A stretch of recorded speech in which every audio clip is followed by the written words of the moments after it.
In this episode, we're going to talk about the underlying root causes of why we have anxiety, and then we'll give some really simple and practical tips. Welcome to the podcast where it's all about living your love story and making your life and world a story where love wins. My name is Sienna. And my name is Toast.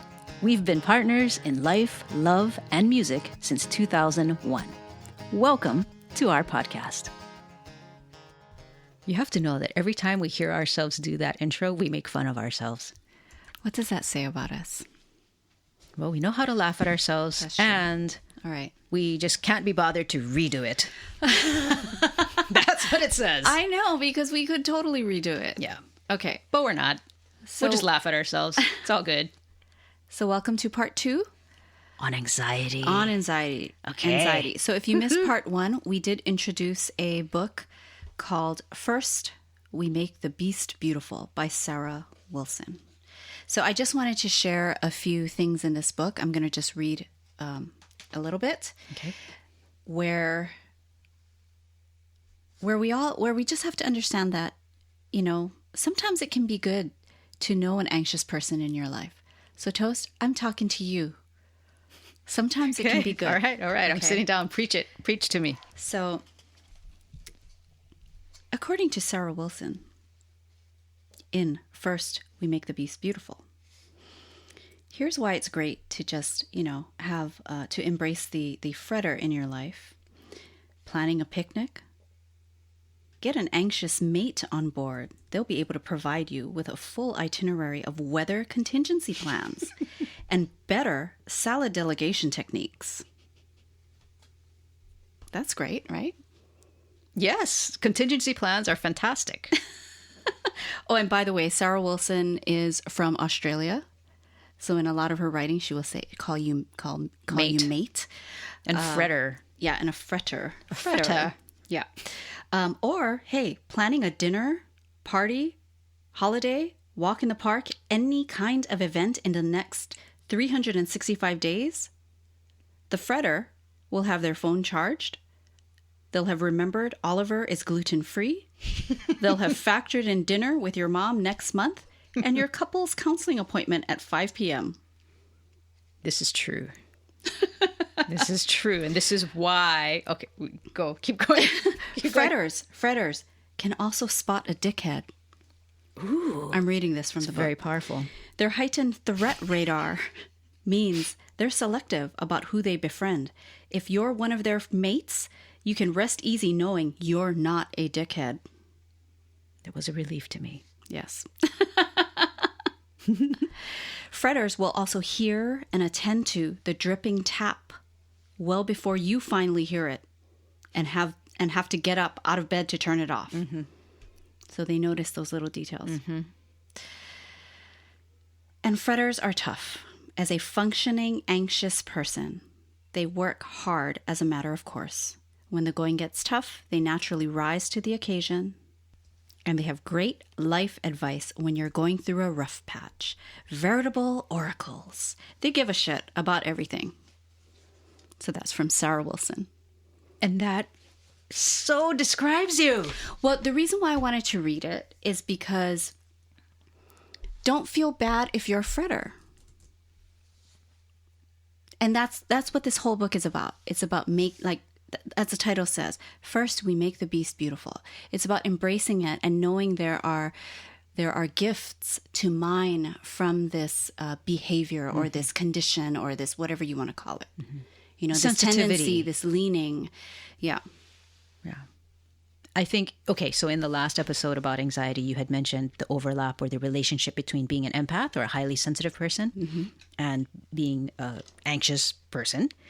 And I think that's where the commonality or the overlap is. It's that sensitivity. Yeah.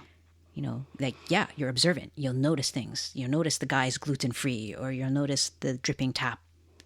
It's the every little thing, like nothing escapes you because you're sensitive to it. Yeah. But it is amazing how that really does describe you. I wonder if memory is also a thing of it, right? Because you pay attention and you notice things. You take note. And then you remember it. Yeah. That's interesting.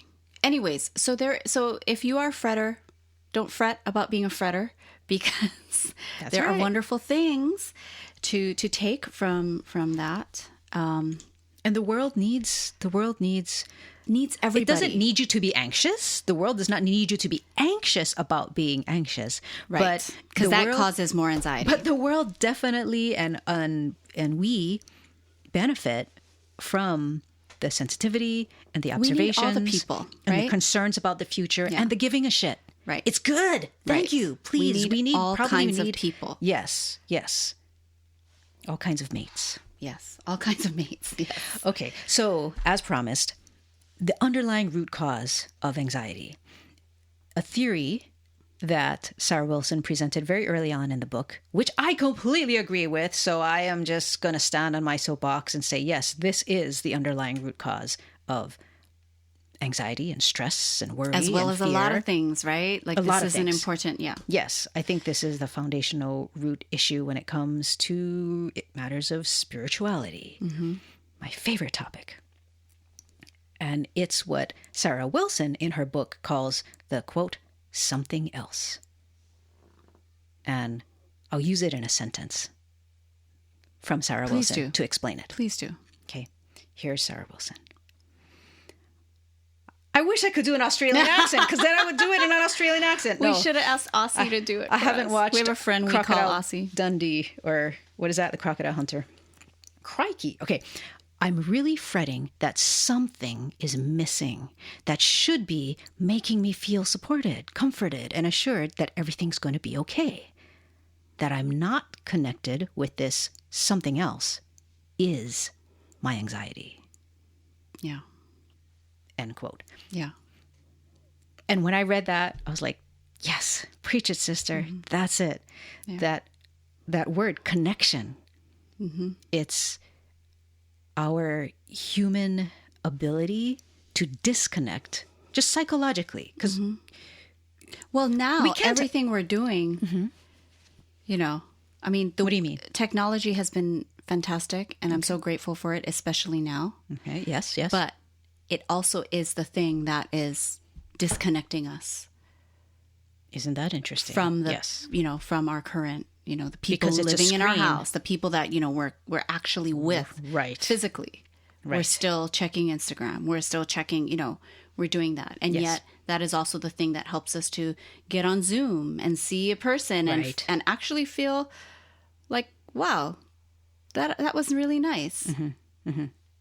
And that I love that illustration you give, because that really speaks to the multidimensional nature of life and existence. Mm-hmm. And when we use words like connection, there's not just one type of connection. There are infinite types of connection. And what I mean is, okay, what's the weather? What's the weather situation? Well, you could look out the window. You could go outside. Right. If you didn't have an app and you lived 1,000 years ago, you would be able to forecast the weather based on your connection with nature. Yeah. But now we have these apps. So when the topic of what's the weather comes up, we don't look. Do you even look outside? We don't even look out the window. We look onto this screen with these lights shining in our face to tell us what the weather is like right where we are. Or I ask, I ask Toast, hey, is it going to be cold today? Which, I mean, the app is a sort of connection. It is connecting you to something that's real. So it's one, aspect of connection, but so is getting your ass out there and actually looking out the window, a first person relationship with your living environment, which has its own separate kinds of rewards and benefits.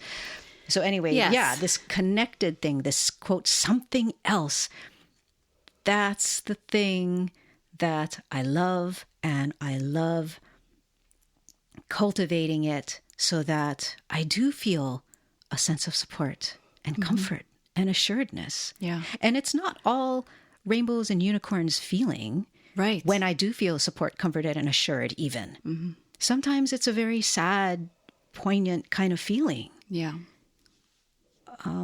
Because I think what's wrapped up in it is your awareness of how small you are in this universe, too, and how fleeting things are and how fragile Especially things now, are. how clear that is now. Yes, exactly. But the overall net result, for me at least, despite the experience being infused and shot through with a sense of loss sometimes, and it's not always a great feeling, but it is still a feeling that I would describe in one word as love. And that's as good as it gets. Yeah. To me, it's better than rainbows and unicorns.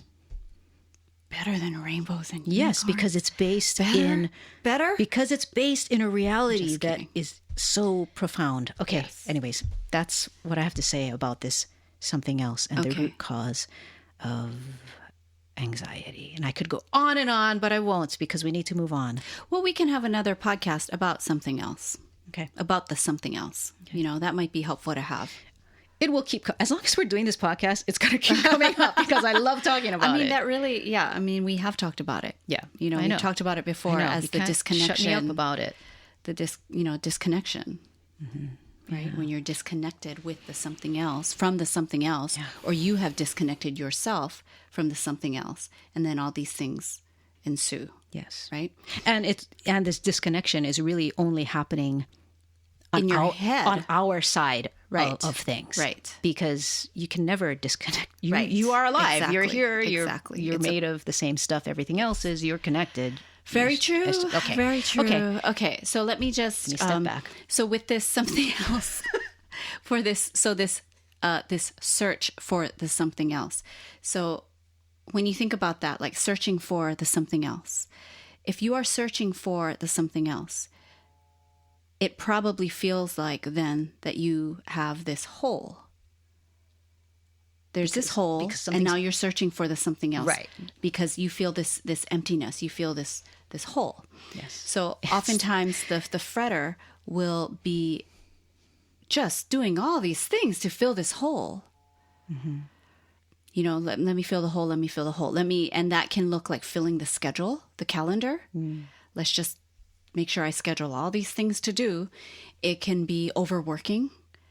Let me just make sure I gotta, I'm going to do this and I have to do this today and I got to do this. And you're just filling the space.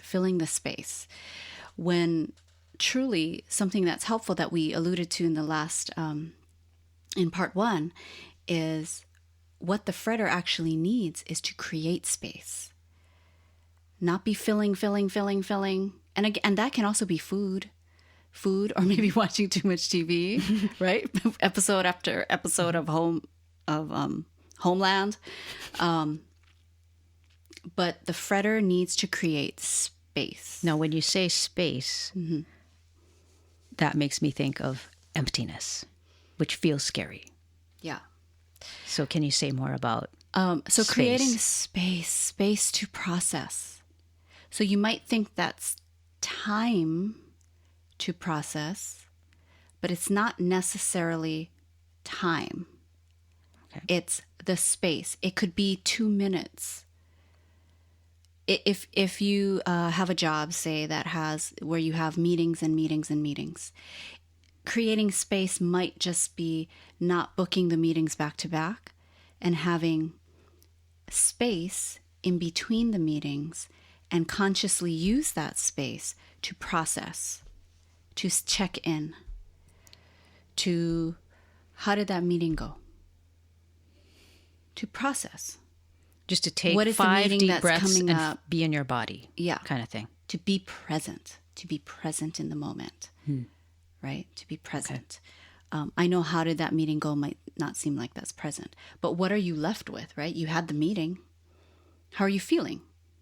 Are you angry about that meeting? Yeah, because look at now what everything got put on my plate. Right. Do you have more to damn it, to follow up on now? Like, what are you feeling in the moment? Processing, right? Instead of just doing, and going from one thing to the next thing to the next thing. And by processing, do you mean... I'm trying to just get more specific. Yeah. Right. So when you say processing, it makes me think of acknowledging and sure, and validating, and just it could be all of that. Recognizing, like, hey, you know what? I Start feel... with where you are, right? Start with where you are and what you're feeling in the moment. Checking in with yourself, right? Checking in with yourself, because a lot of times the fretters go outside of themselves, right? They're going out. They are essentially running from one thing to the next, trying to fill the hole, trying to, do all of that in search of the something else, really. So we also talked about, so that's really one tip, is creating space. So you can do that by making sure you, like in the workplace situation, create little buffers between things, between tasks. Another tip in terms of creating space is to make sure you have to set up some morning routine for yourself, where you create that space to check in with yourself. Instead of maybe starting the morning, getting up, and then just rushing into, okay, got to get ready for work, got to eat breakfast, got to get to work. Just hitting the next target, space. Getting to the next target, getting to the next finish line, right. And the next finish line. Right. And even what you are doing in that space, to make sure that you're not just, again, filling by consuming.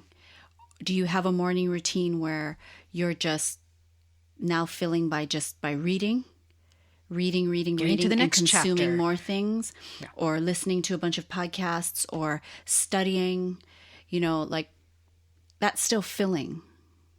It sounds right? like everything that we've talked about so far about the being connected and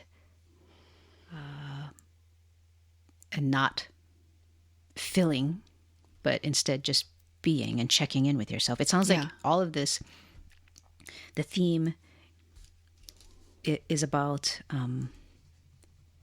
dealing with anxiety by cultivating the ability to just commune with what is.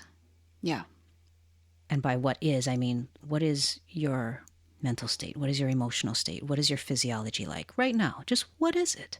And commune with it, be with it, be a companion to yourself in a sense. And have that be enough. Yes. And that's also a very big point of this whole part too, just as the something else is. It's really staying still and staying present. So again, anxiety is future oriented. So really staying present to what is, whether that is in me and what I'm feeling, what a person is feeling, but also circumstances. Right. What are the circumstances outside of me, what they are, and staying present long enough to be in that. And not trying to run or to fix it or to make it better right now in this moment. To learn how to hang around long enough. Don't run, don't fill, don't try to cover, don't try to fix. To hang in there long enough. And some of the things that help to do that is meditation.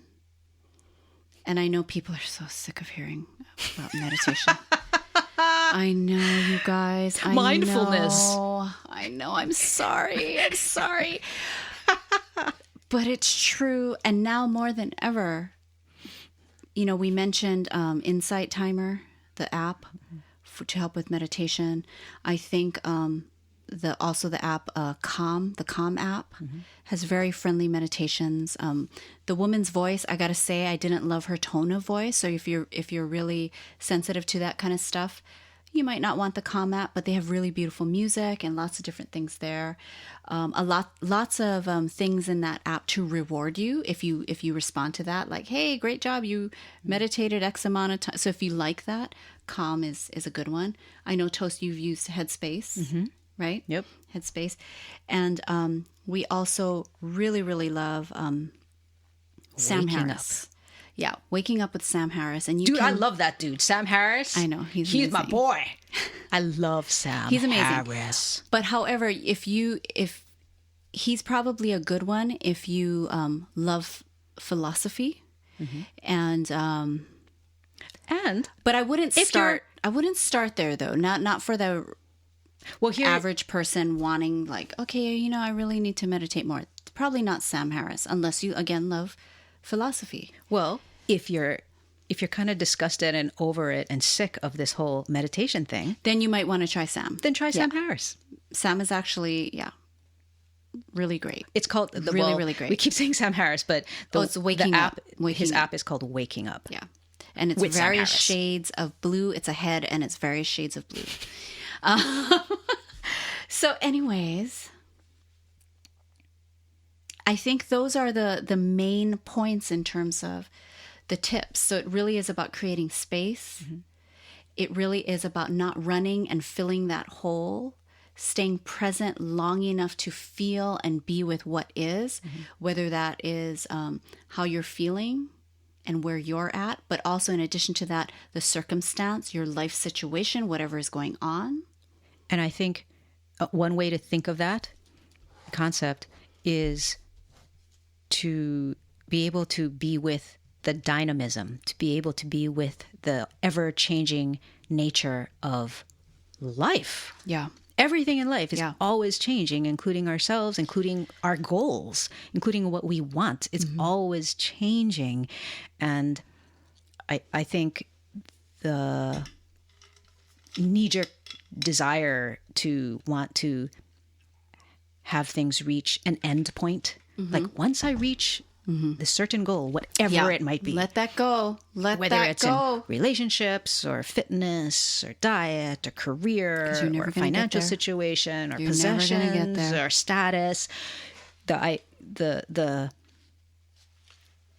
con, right? The illusory thing is, if once I reach this certain end static point, then I don't have to be anxious. Yeah. No. But that's the illusion. Embrace it. It's about embracing, hey, things are always changing. So embrace what is now, because it's not always going to be this way. And I will say, actually, there is another point that I want to make that I thought was very, very helpful. Whittle down your options, because having too many options, and these days we have so many options, right? Yep. We have so many options. And now that we are not like walking around and going shopping in stores, when you're online, sometimes it can be worse. Okay. Right. So whittle down your options.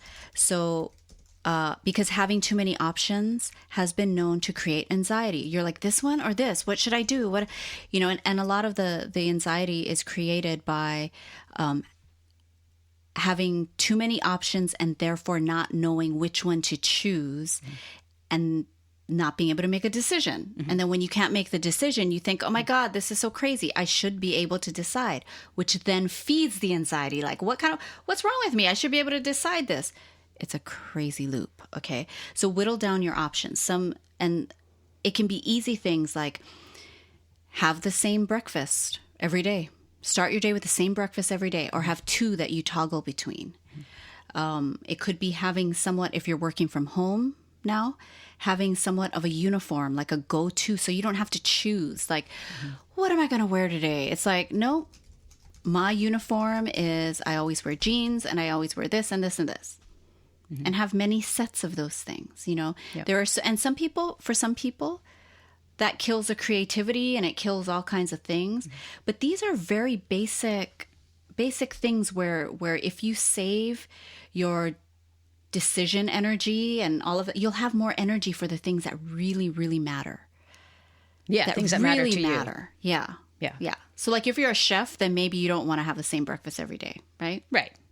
It all depends. Unless you want to save your energy for what you're creating. If you're writing a cookbook, then you do want to have the same breakfast every day. But anyways, let me calm down. All right. So I wanted to say that about the options. Okay. Also, too, a tip that I've been kind of kicking around and seeing, I wonder if I should try this, is not answering emails until 10 a.m. Oh, okay. That's so very practical. So wait until 10 a.m. Okay. Answer emails maybe at 10 a.m. But do you look at the emails before 10 a.m.? No. Oh, okay. So you don't look check or do email anything until 10 with a.m. email until 10 a.m. Okay. And that's when you look and respond. Okay.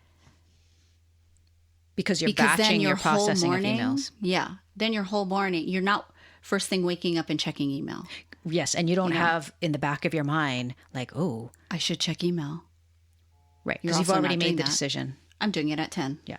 Yeah. Or that thing where sometimes practical. I'll set myself up for just a bad mental state because I'll look into my email Yeah. knowing that I'm not going to respond now. Oh, I know. Don't we do that? But still, I'll and then you look. see what you have to respond Yeah, to and then later. for the next 6 hours, I'm You're thinking about, oh my God, I how better do respond. I and better blah, blah. respond. Yeah, right. I know. That is crazy, right? Kind of. Yeah. We're We crazy. got to stop doing that. We're human beings. Okay. That's it. That's it for this episode. Again. I just want to put in a plug Yeah. for art All right. Yes. because as you have heard us say, I'll say it one more time. The theme for this episode is the root cause of anxiety is not being able to sit and to commune with the present, with what is, even though it might not be comfortable. Just to commune with it. Yes. That doesn't mean not do anything about it. That doesn't mean ignore it. That just means be okay with it for now, accept it, Let me give a quick example of this. Okay. Because how light you can take it. Like, you don't have to be crazy about deciding, what kind of situation warrants staying with the discomfort. Okay. Like, oh, this isn't big enough, so this is not going to help. Start with what you think might be the little things, like the wobbly table at the restaurant. Be okay with that. I mean, most people aren't going to restaurants, so that might be a bad example. But everyone can relate to getting sat at a table or walking in and choosing a table, and it's wobbly. And Or at you're the like, supermarket, and the "Oh." cart has that Oh, one the cart. wheel. Yes. Oh my gosh. So in this case, what would it be? So that's happening. It's staying with that discomfort. And just being moving on. Yeah. Right? Being okay with it for Like, now. okay. Because it's temporary. It is temporary. Absolutely. Yeah. Right. Okay. So back to art. Yes. This is why I think I find art to be so valuable and heartening, is because it is a forum, it is a world in which you can sit with and experience difficult emotions. True. Yes. And this is where your heart and soul and spirit get to commune with that and play with that and be with it and not try to solve it, but just move through the experience. Respect it, honor it, salute it, Yes. and thank it. Thank it. Absolutely. So I think that's the value of art. All right. Hopefully you found this helpful. Please pass this on to any of your fretting friends out there. And again, we just want to plug this amazing book. This book was so helpful. It's called First We Make the Beast Beautiful. First We Make the Beast Beautiful by Sarah Wilson. And with that, we wish you a fantastic week. And until next time, this is Sienna. And this is Toast, as always, inviting you to live your love story.